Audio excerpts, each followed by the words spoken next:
গরমের সবজি বলতেই ঢেঁড়স, পটল, এঁচোড় ইত্যাদি।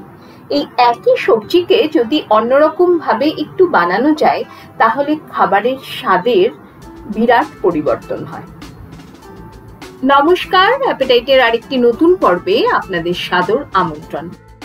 গরমে চটজলদি অথচ সুস্বাদু খাবার বানাতে গেলে কিন্তু আজকের রেসিপিটা মাস্ট। আজকে বানাবো পাঞ্জাবি স্টাইল দহি ভিন্ডি। চলুন তাহলে শুরু করা যাক। এখানে আমি প্রায় 600 গ্রাম একদম কচি ভিন্ডি ধুয়ে নিয়েছি।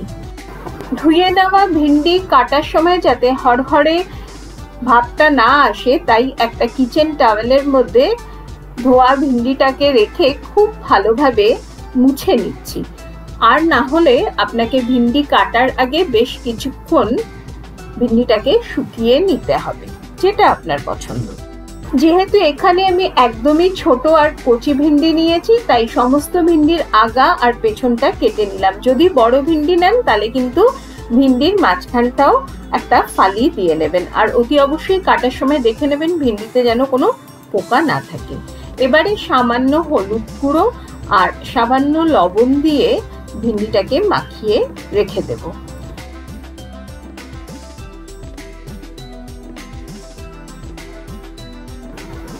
গ্যাসে একটা কড়াই বসিয়ে তাতে দিয়ে দিলাম 2 চামচ সাদা তেল। আজকে আমি দহি ভিন্ডি সাদা তেলে বানাচ্ছি, চাইলে আপনি সর্ষের তেলেও বানাতে পারেন।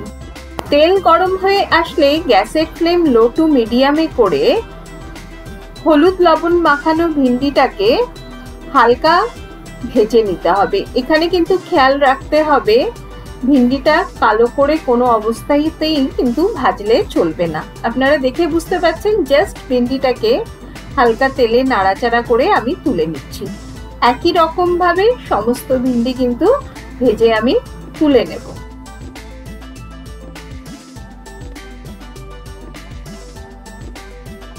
এবারে কড়াইতে বেঁচে যাওয়া ভিন্ডি ভাজার তেলে ফোড়ন হিসেবে দিয়ে দেব 1 চামচ গোটা জিরে, 2টো শুকনো লঙ্কা, আর দেব প্রায় 1 চামচের মতো হিং।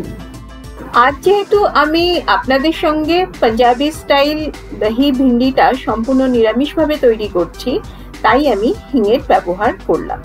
এবারে 10 থেকে 15 সেকেন্ডের মতো খুব ভালোভাবে ফোড়নটা নাড়িয়ে চাড়িয়ে নিতে হবে যতক্ষণ না হিংটা ভেজে গিয়ে সুন্দর একটা সুগন্ধ উঠছে। দিয়ে দিলাম 1/2 চামচের মতো আদা বাটা। আপনি যদি এটা পেঁয়াজ রসুন দিয়ে করতে চান তাহলে কিন্তু এই সময় পেঁয়াজ আর রসুন বাটাটা দিয়ে ভালোভাবে কষিয়ে নেবেন। এবার এক এক করে গুঁড়ো মশলা দেব। দিয়ে দিলাম 1 চামচ জিরে গুঁড়ো, 1 চামচ ধনে গুঁড়ো, আর দিয়ে দেব 1/2 চামচের মতো কাশ্মীরি লাল লঙ্কা গুঁড়ো, সঙ্গে স্বাদ অনুসারে লবণ। এবারে শুকনো মশলার সঙ্গে খুব ভালোভাবে ফোড়নটাকে কষিয়ে নিতে হবে। প্রয়োজন হলে এখানে কিন্তু সামান্য জল দিয়েও ফোড়নটা কষিয়ে নেওয়াই ভালো, যাতে পুড়ে না যায়।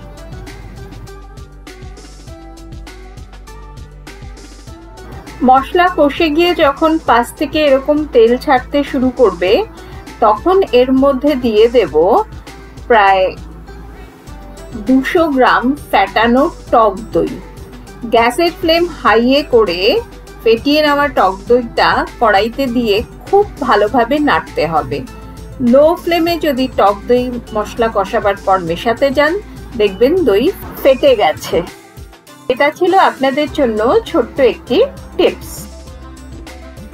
কন্টিনিউয়াস কিন্তু হাতা দিয়ে এটা নাড়তে হবে। হাই ফ্লেমে বেশ কিছুক্ষণ মশলার সঙ্গে দইটা কষিয়ে নেবেন, তাহলে কিন্তু বারবার বলছি মশলাতে দই দেওয়ার পরে লো ফ্লেমে করলে দই কিন্তু ফেটে যাওয়ার সম্ভাবনা থাকবে। মিনিট 5 থেকে 7 যখন দেখবেন যে মশলার সঙ্গে দইটা ভালোভাবে মিশে গেছে আর হালকা হালকা তেল ভাসতে শুরু করেছে ওপরে, ততক্ষণ পর্যন্ত কিন্তু এটাকে কষিয়ে নিতে হবে। এবারে গ্যাসের ফ্লেম লোতে করে ভেজে রাখা ভিন্ডিটা দিয়ে দেব কড়াইয়ে। আচ্ছা, গ্রেভি কিন্তু আপনি আপনার পছন্দ মতো রাখতে পারেন। আমি আজকে গ্রেভিটা একটু গা মাখো তৈরি করব, চাইলে আপনি কিন্তু সামান্য গ্রেভি রাখতে পারেন। এখন কিন্তু ভালোভাবে গ্রেভি ফুটতে শুরু করে এসেছে। এই সময় দিয়ে দিলাম 4টে চিড়ে নেওয়া কাঁচা লঙ্কা। কড়াইটা ঢেকে মিনিট 2 একটু গ্রেভিটা ফুটিয়ে নেব। গ্যাসের ফ্লেম লোতে করে এবারে মিশিয়ে দিলাম হাফ চামচের মতো গরম মশলা গুঁড়ো। পাঞ্জাবি স্টাইল দহি ভিন্ডি আপনি অফিস বা স্কুলের টিফিন, লাঞ্চ বা ডিনারে চটজলদি বানিয়ে ফেলতে পারেন। সবশেষ ওপর থেকে ছড়িয়ে দেব একটুখানি ক্রাশ করে নেওয়া কাসৌরি মেথি। এই রান্নাতে কিন্তু চিনির ব্যবহার হয় না, তবে যদি আপনি চান তাহলে সামান্য একটুখানি চিনি ব্যবহার করতে পারেন, যদিও আমি কিন্তু ব্যবহার করিনি। ব্যাস, তাহলেই তৈরি আমাদের দারুণ সুস্বাদু ভাত, রুটি, পরোটার সঙ্গে খাওয়ার জন্য পাঞ্জাবি স্টাইল দহি ভিন্ডি। আজকের উপস্থাপনা যদি আপনাদের ভালো লেগে থাকে তাহলে একটি লাইক দিয়ে অনেক অনেক শেয়ার করবেন। আমার চ্যানেলে যারা নতুন বন্ধু তাদেরকে রিকোয়েস্ট করবো চ্যানেলটি সাবস্ক্রাইব করে আমার পাশে থাকার। রান্না করুন যত্নে আর পরিবেশন করুন আনন্দে।